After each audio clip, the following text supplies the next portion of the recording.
Buongiorno a tutti e benvenuti. Abbiamo aperto con un minuto di anticipo, adesso aspettiamo che siano i 30, quindi che ci siate tutti e poi iniziamo. Welcome to everybody. We open 1 minute earlier. We'll wait just 1 minute and then we will start with the webinar. Thank you for coming.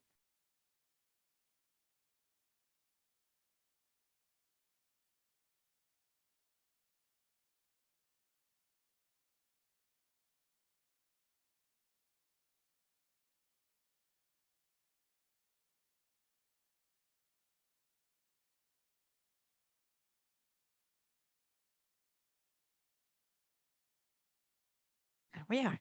It's 1:30, so we start right on time. Again, welcome to everybody. Well, I'm particularly pleased to be hosting this webinar with and welcoming Roman. Roman is the president of the Ukraine chapter. Unfortunately, we have met under not the best circumstances, in the sense that we met when the wars just started, and I am extremely pleased that he is with us today, because through these months, I've known him to be a true example of what a servant leader and a project manager should be. I'll let Roman introduce himself. Just one technical question. Roman is open to the question. We'll answer, we'll have a brief presentation and then he will answer all the questions you might have. And just ask you to please send the question in the Q&A section.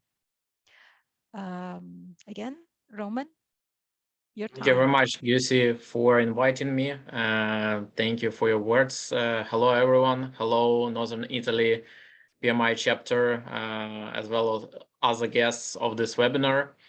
My name is Roman Reznikov. As Lucy just said, I'm president and PMI Ukraine. I'm also vice president at Intellias. This is Ukrainian IT company. A few facts about myself. I was one of the editor of PMBOK 7 edition. I'm also part of ISO committee, which is working on ISO 21500, which is project program and portfolio management. I was awarded by PMI as young professional in 2020, had local awards as best project manager in 2017. And yeah, I'm certified PMP, ITIL, Prince 2, SAFE, and some others, JAL certification. So we will not stop here. Today, I want to share my experience. Like, I think it's quite a unique experience. You know, when the war just started, I sit together with my team. We have about, like, I have 600, like, I have portfolio of 50 clients, 50 projects, about 600 engineers, and about 70 managers of different level. And when the war just started, you know, we sit all together, and I said that, guys, we are going to have very unique experience. Only a few people in the world might have potentially experience like this, running projects during the war. And it's not easy, but it's something that if you learn, you know, it will stay with you during the whole of your life. And actually, I want to start with a short story about myself. My project management career started in 2013. I was part of mid-size Ukrainian company. We did implementation of different IT solutions for Ukrainian business. It was like Microsoft solution, SAP, Salesforce, and so on and so forth. We usually work with banks, some production companies, metal plants. I spent 1 year in this company, having pretty good successful track record. I was the youngest project manager there at that time. And the uniqueness of the company was that all project managers' compensation were tightly coupled with the revenue that we bring to the company. So basically, the more revenue, the more profitable your project is, the more you get as a bonus. And I was lucky, I was awarded with the biggest project in company's history. I was awarded just because I knew English much better than some of my colleagues. And it was like very much related to international connections, and I had to run many meetings with our partners outside of Ukraine. So I was awarded with this project. It was just huge that time. It was actually about $10 million multi-year project. Maybe not that big number for Italy today, but that time in Ukraine, that was just a fantastic amount. I was like very much excited. I was still a beginner in my project management career, so I wanted this project to be perfect. That was the first time I opened project management body of knowledge, PMBOK, and I decided, okay, I will make this project according to the book, like make everything very in the right way. Specifically, I paid a lot of attention to risk management. I really did a lot of work in this area together with our partners. There was like many vendors who helped us that time with this project. I even used Monte Carlo risk analysis. I don't know if some of you did it before, but I only read in the book about it. But that was one and only project where, from my perspective, it would make sense. We bought Oracle Crystal Ball to run this Monte Carlo risk analysis. We did like very solid risk assessment of everything. One thing we did not take into account, that next year when the implementation of the project actually started, we also started the war with Russia. So that was the time when Russia invaded to Crimea and basically occupied this area, and had military invasion in Donetsk. I'm originally from Donetsk, and the project supposed to be in Mariupol, actually the city that was fighting for 3.5 months. Like it was surrounded by Russian army, and it stayed it kept resistance for a quite long time. And the project was actually implementation SAP SAP, different modules of the system to one of the metal plants, which were actually the place where our warriors keep defending until very last moment. So I knew this area very, very well, and for us it was something absolutely unpredictable. In any of my worst case scenario, any risk assessment, any events, it was not covered that the war gonna start. All our agreements, SOW contracts with all our partners all around the world, they just disappeared in a moment. So everything that we have planned, it didn't work. So we realized that basically all that planning that we did previously, all project management practices that we used according to the book, it was just, like blow away in a second when the news came that like the war has started with Russia. So it was like very, very tough times for the company, for myself. One of the employees on this project unfortunately died due to missile shelling from Russia, and like still part of this guilty I feel on myself, as he has like family, children. And I can't say that like that project were very tough for us. We did part of it with delay of 1 year. Mariupol was first occupied by Russia, then deoccupied that time by Ukrainian forces. So we managed to accomplish it later than we planned, but still somehow. But I did a lot of lessons learned from that time, how to behave in that much unpredictable situation. And actually that helps a lot this time. So after how many 7 years, 7 or 8 years, we have the situation again, but we were much more prepared this time. As I mentioned, I worked in an IT company, and we start realizing in the end of the previous year that there is a high risks of having a full-fledged war. To be honest, all of the Ukrainians, we did not believe until the very last moment that the war gonna happen. We still thought that, okay, that might be some political games of Putin and the North Atlantic Alliance. We couldn't believe that it gonna happen in this way. But we start thinking about the worst case scenario. So what if it happened? So how should we behave? And basically at that time, we started creating a business continuity plan. I just shared here on the slide the content of this document. It was like very, it was not just document to create a document. It was really a plan with exact actions, who is supposed to do and what. In the end of the previous year, we have created so-called emergency response team that was like top leadership and some key functions of our company, and start thinking about different scenarios, what we're gonna do, how we are going to behave in this kind of the situation. The first thing and first action that we planned is basically ensure the security of all our employees. So we preliminarily planned all actions that needs to be done to relocate people from the cities which might be occupied or somehow impacted by the war.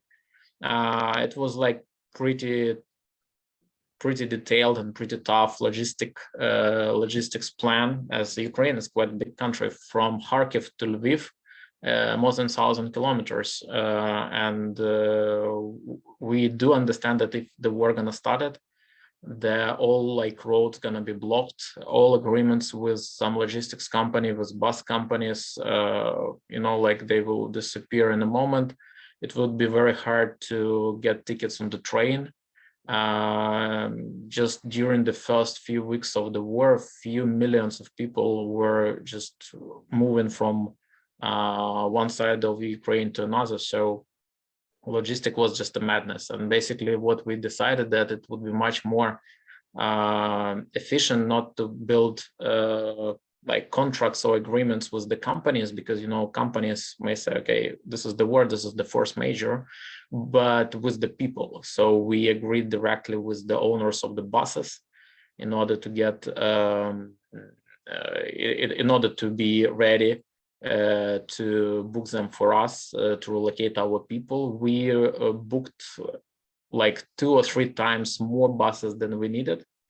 Why? Because we knew that when the war gonna start, part of this agreements will not work, and that's how it really works. Some of the buses, they like bus drivers, they get on the shelling, and their bus might be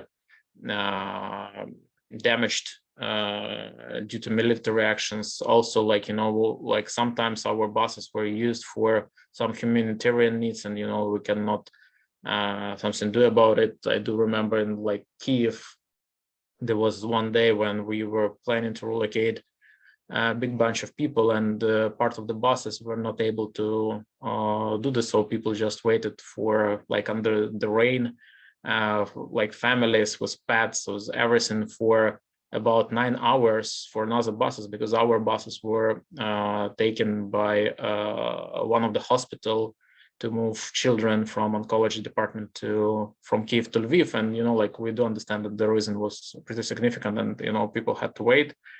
During the first week, we relocated about 800 people from different places all around Ukraine to more safer place, to Lviv and west of Ukraine, some of them outside of Ukraine where it's possible. Overall, since the beginning of the war, we relocated 1,400 people. This is our employees and their families, and about 300 pets. So our office were like as a relocation base in Lviv. We have different floors. One floor were for our employees with cats, and another floor was for our employees with dogs.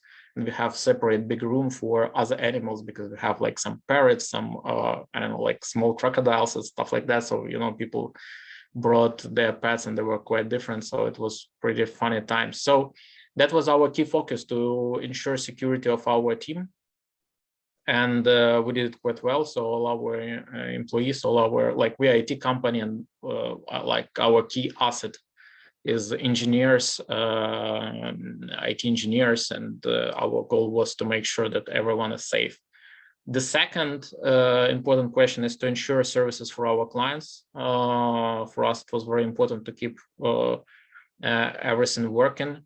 We did a rigid planning where people can work from which places. Luckily, majority of our team members were able to work remotely in all places where we relocate them, in all like hotels or apartments. We make sure that they have right internet connection. In our offices, we also ensured reserve power supply. we track the stability of all internet connections and whether it can be somehow impacted due to war. We were one of the first users of Starlink in Ukraine, thanks to Elon Musk, and we had a couple of for our office to ensure everyone with a solid internet connection. Overall, since the beginning of the war, for majority of our clients, there was not more than 2 days of downtime of the services that we provide, delivery services, software engineering services.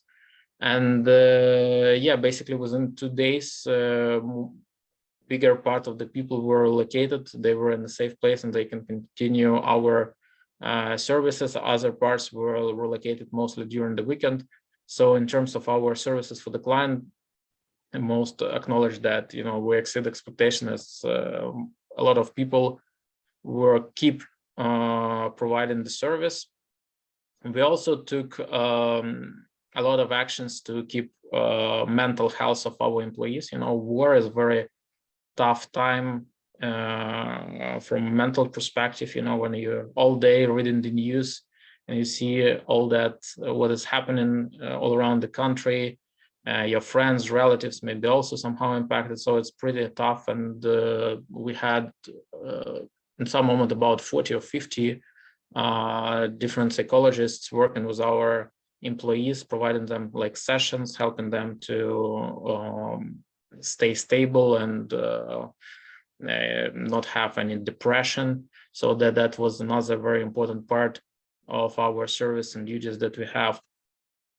We keep this document up to date. So we as a company keep simulating different scenarios, even the worst one. For example, if Kyiv would be captured, what we can do, how we can ensure work of our services, how we can continue to perform our duties. Like right now, we see that there might be some escalation from Belarus. Like we start like constantly tracking all the information from different sources like Telegram channels from Ukraine, from Belarus, from Russia, just to see information from different angles. We use different solid sources like BBC officials in Ukraine, officials in other countries, some intelligence, public intelligence that we can reach out to track situation like timely and, you know, have a response on any unpredictable events. Also, we, in the beginning, when the war just started, we as a whole company, we met every day, our leadership met every day to define like steps for today, what are the key issues, where we have the biggest risk, what we can do, how we can react. Now we switched already to more business as usual mode, to be honest. Like still we have, you know, like we keep an eye and keep a hand on the pulse of everything that is going on. But first days, you know, it was, the situation was changing like very rapidly and we need to react very fast, and timely communication that worked very well, both on the corporate level and the project level. The same on the project level. Managers turned on micromanagement of mode, and they tried to control very much what is going on, how we can help people, what we can do to ensure their efficiency, safety, and keep our service running. If we see any risks, we were very honest with our clients. We said, okay, that's what risks we have. Maybe we will not be able to complete this release. We have those uncertainty, and we keep our clients aware about any possible deviations from our plans. But in general, from what we see now, we were being able to mitigate or avoid majority of those risks. On a company level, we acknowledge that we need to keep our operation and we need to diversify our risks. We accelerated our global expansion strategy. So we opened 8 new offices. We previously had office only in Poland and Ukraine.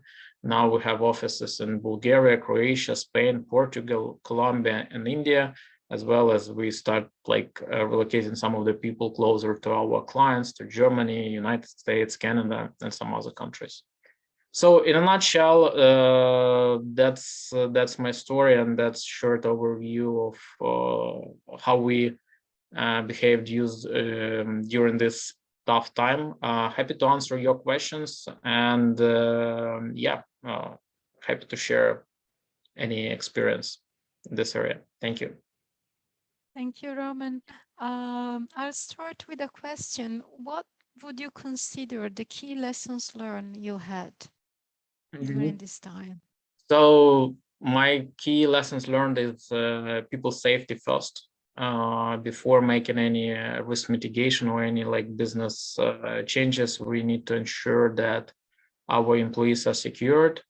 We need to acknowledge that all agreements that we had before the war, or like force majeure, whatever, it's not a war but something else, they might not work, but personal relationships and personal agreement between people, they still keep working. And always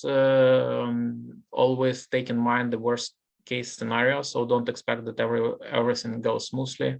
Just think about the worst case that might happen and what we're gonna do there. And yeah, so I think these three are the key.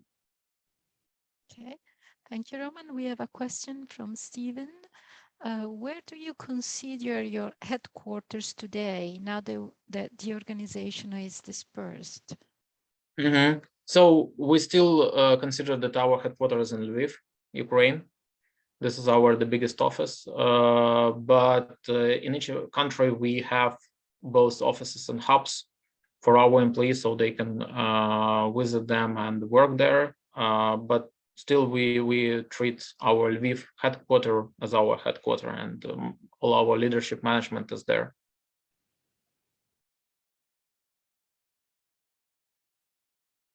Okay, I have another question here from Lois in Luxembourg. How do you keep communication with your team? Do you go for formal communication or through a faster system such as Slack, for example? Yeah, we use in our company as a corporate system Microsoft Teams, and basically we keep using it. We before the war we had quite good communication channels in terms of like we have communication channel for the specific location, we have communication channel for specific team, and we keep using it during the war as well.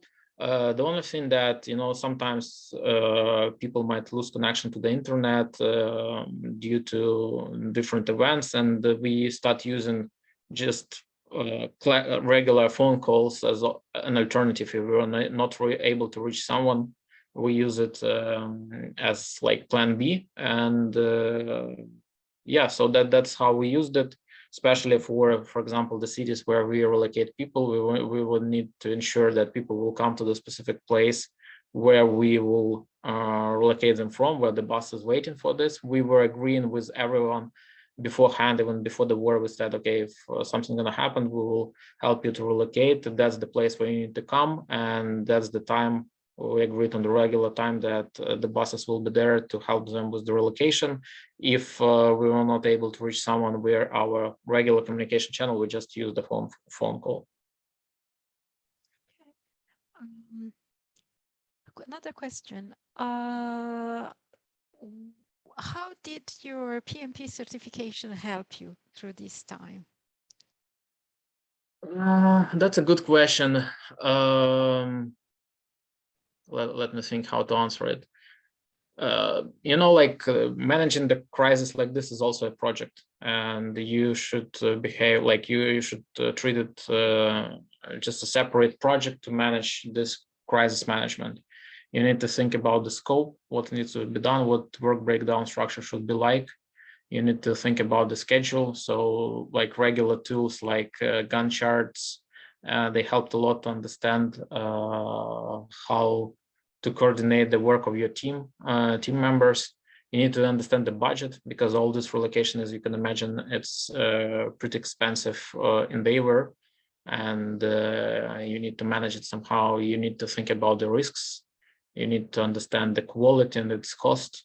Like you can relocate everyone with some luxury car, or like ensure their comfort, or you need to save more people and you need just to buy the cheaper, like the available bus as many as possible, just to ensure that everyone is safe. So I think like projects like this, the crisis management, or like I would call it not even crisis manager, but force major management is also a project, and you can use all the tools that you use in normal projects here, just being ready to make decision more faster. Okay. I have two questions. The first is from Alessandro, which asks, which kind of issue did you manage? Problem and issue that you wouldn't normally trace in a risk matrix.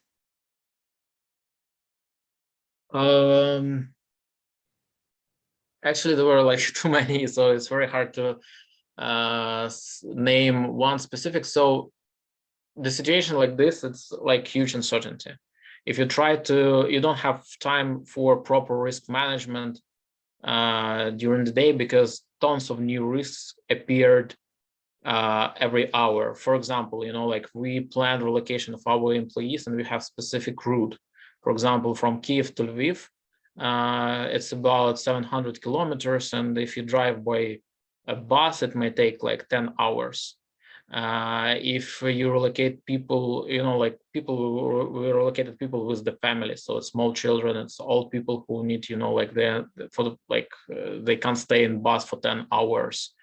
And we understood, okay, we need to have some intermediate location where they can stay like for a night and then keep traveling to Lviv. Due to war, we start seeing the risk that one of the roads that we planned initially, it might be crossed by Russian army, and we need to change another route. So we already had people in the bus, we have bus, but having this news line, we give a call to a bus driver and ask him to change the route, and basically he goes to the south to like make route like this. So it was not in our risk register. It was just something that you monitored and you see it and you need to react somehow immediately. So the classical project management is in the book when you have time to identify the risks with the team, list down the mitigation actions, make quantitative, qualitative risk analysis. It will not work here. You just need, you see the information, you need to make decision very fast. So it's quite different to what we usually used to do during the classical project management. So I would frame it like this. Okay. I have a sort of a technical question from Lauro. How is this Starlink performing? It is available to corporation only or to the people of Ukraine as well? Sorry, which link? Starlink. Starlink. I actually I don't know about the other countries in Europe. I know that in the beginning of the war, like it was kind of initiative by Elon Musk. He enabled this in Ukraine, and actually it helped a lot. So majority of our governmental entity, like different companies and businesses, they were able to purchase those Starlink devices and ensure internet connection. So it was very, very much helpful. It was one of the great contribution to the safety of the people and basically keep our operation going. So right now in Ukraine, you can use it everywhere. The only thing that they have some limitation in the capacity. So it doesn't make sense, for example, buy one for your house or for your family. For example, we have 2 devices for the whole office. And basically it helps us to stay connected in case something will happen with the optical channel. Gusi, you're on mute. Sorry. Okay. You have another question, and that will be the last one.